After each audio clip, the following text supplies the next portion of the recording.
Good evening. এখন কালনায় ঢুকলাম। তো আমার সাথে গৌরবদা আছে, আসছে এখানে পেট্রোল ভরতে গেছে। তো সৌরভদার জন্য ওয়েট করছি, ও গুপ্তিপাড়ায় আছে। এবং সোজা এখান থেকে এরপর নবদ্বীপ হয়ে কৃষ্ণনগর হয়ে NH-34 ধরবো, চলে এসছে। তো একটু লেট হয়ে গেল, আরামসে যাবো, কোনো তাড়াহুড়ো নেই। চলো আবার রাস্তায় দেখা হবে গোপ্রতে। তো এখন বাজে 1:10। তো আমরা এখন বহরমপুর ক্রস করে পাপ্পুদা ধাবাতে ফার্স্ট স্টপ দিয়েছি। হালকা ডিনার হলো, 3টে রুটি তরকা, ওই যে ওখানে বসছিলাম। এই আমাদের গাড়ি, দুটো 3টে। খাওয়া দাওয়া হয়ে গেল, এবার আমরা বেরোবো, একটু পরেই বেরোবো। আমাদের টোটাল 200 কিলোমিটার হয়ে গেছে, আর এখান থেকে 325 কিলোমিটার বাকি আছে। দেখা যাক, আপাতত শিলিগুড়ি পৌঁছাই, তারপরে ওখান থেকে বেরোতে হবে।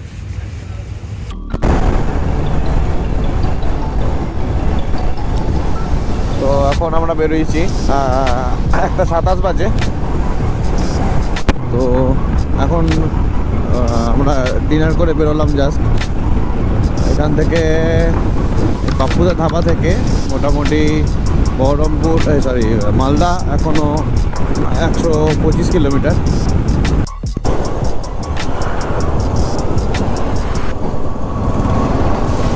এখন ফারাক্কা ক্রস করছি, ফারাক্কা ব্যারেজ।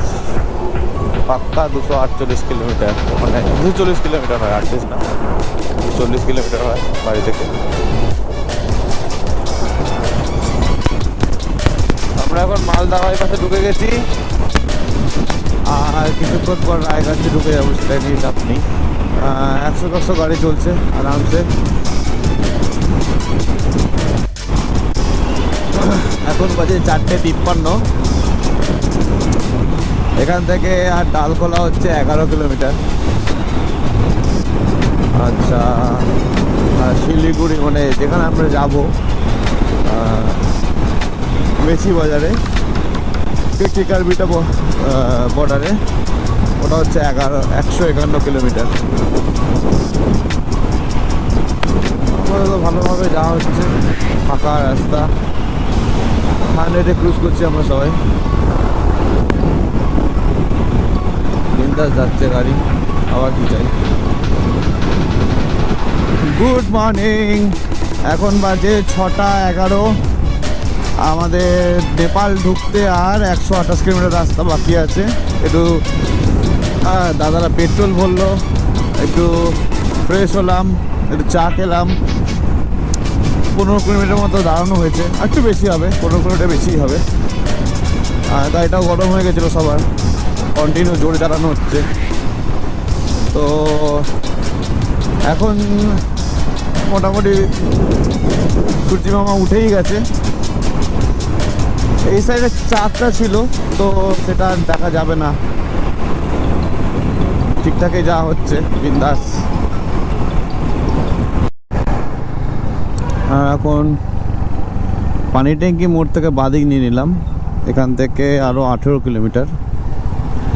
দেন ডান দিকে ঢুকে ইয়ে হবে ইমিগ্রেশন অফিস।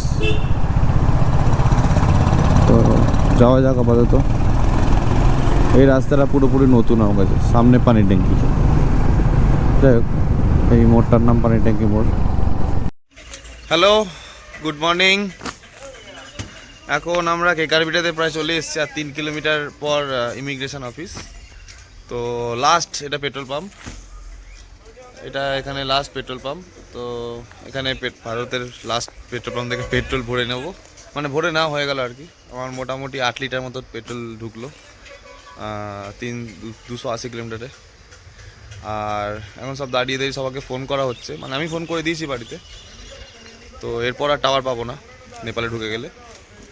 ভালোই রোদ, ওয়েদার মোটামুটি ভালোই আছে, কোনো অসুবিধা হচ্ছে না। শরীর স্বাস্থ্য একদম ঠিক আছে, গাড়ি একদম মাখন চলছে, কোনো অসুবিধা হচ্ছে না।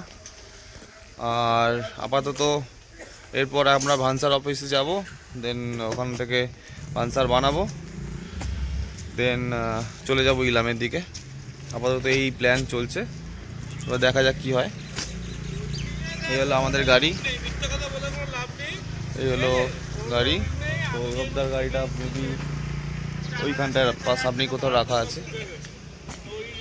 তো এই হচ্ছে আপাতত আপডেট, আর বাকিটা গোপ্রোতে দেখা হবে। একটু পরে বেরিয়ে যাব, জাস্ট একটু দাঁড়ালাম। চলো tata, by the way good morning. তো এখন বাজে 8:30। এখান থেকে আর 3 কিলোমিটার বাদে আর কি আমাদের ভানসারের অফিস, ওখান থেকে আমরা ভানসার বানাবো। তো আপাতত যা হচ্ছে,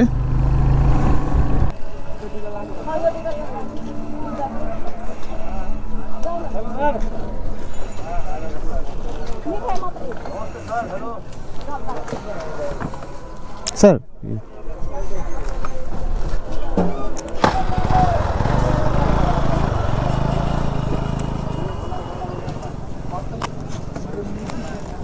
শুধু ভোটার আইডি দেখিয়ে দিলাম, কাজ মিটে গেল, আর কিছু লাগলো না।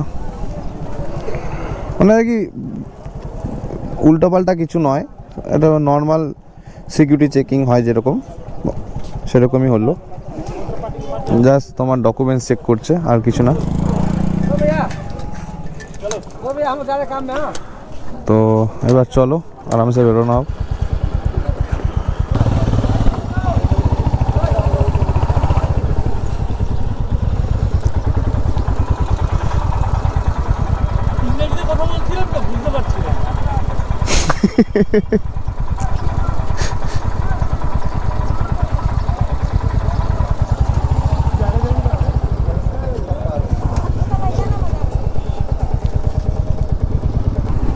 এখান থেকে ভানসার অফিস যাব।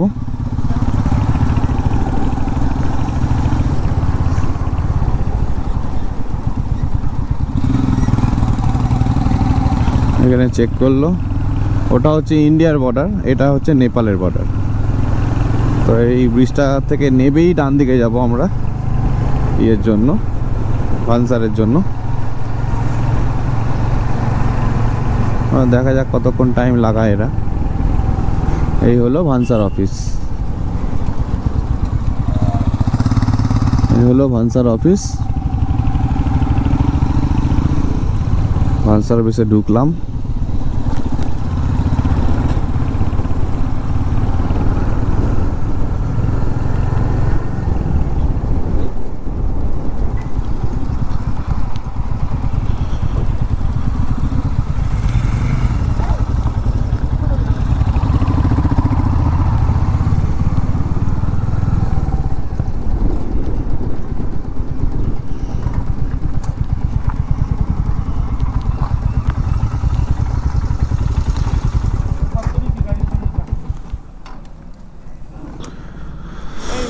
রাহুল বললো কোনো ব্রোকারকে পয়সা দিতে না, ডাইরেক্ট কি জমা দিয়ে দেবে। তো এই হলো ভানসার অফিস। এখান থেকে এখানে সব কিছু ডকুমেন্টস জমা করে ভানসার তৈরি করা হবে। আপাতত আমাকে প্যাক মারছে সাবাস বলে, ও বুঝতে পারছে না আমি একটা ইন্টারন্যাশনাল রাইডে আছি, কোনো ফিলিংসটা ঠিক নিতে পারছে না। হ্যাঁ, ক্রস কান্ট্রি রাইডে আছি, ও ব্যাপারটাকে হালকা নিচ্ছে খুব। গাড়ির শুধু স্মার্ট কার্ড দেবো গাড়ির, আর কিছু লাগবে না বলছে দাদা। ওই গ্যাংটকে উঠতে গেলে যেরকম হাইট হয় ওরকমই চলছে রাস্তা। গ্যাংটকের রাস্তাটা একটু চওড়া, এটা রাস্তাটা একটু সরু, এটাই একটা পার্থক্য, একই টাইপের প্রায়।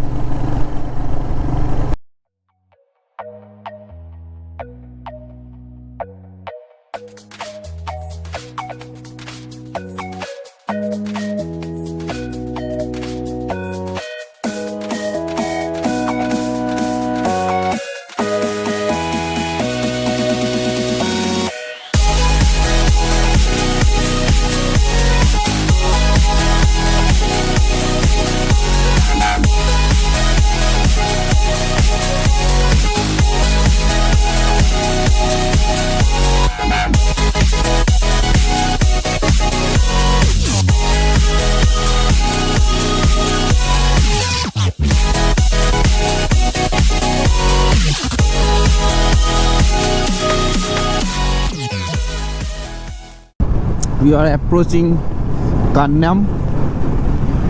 আমরা কান্যামের কাছে চলে এসেছি একদম। ওই যে সোজা লাল পতাকাটা, জানি না তোমরা দেখতে পাচ্ছ কিনা, ওটা হচ্ছে কান্যাম। আমি ইউটিউবে কোনো একটা ভিডিওতে দেখেছিলাম।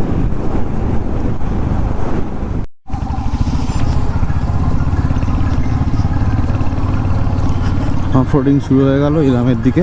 এখানে একটা ধস পড়েছিল, আবার রাস্তা ঠিক হয়ে গেছে। যাক, বাঁচা গেছে। আর কত বাঁচা গেছে বলবো, কালকেতে মহাভারত শুরু হবে অফরোডিংয়ের।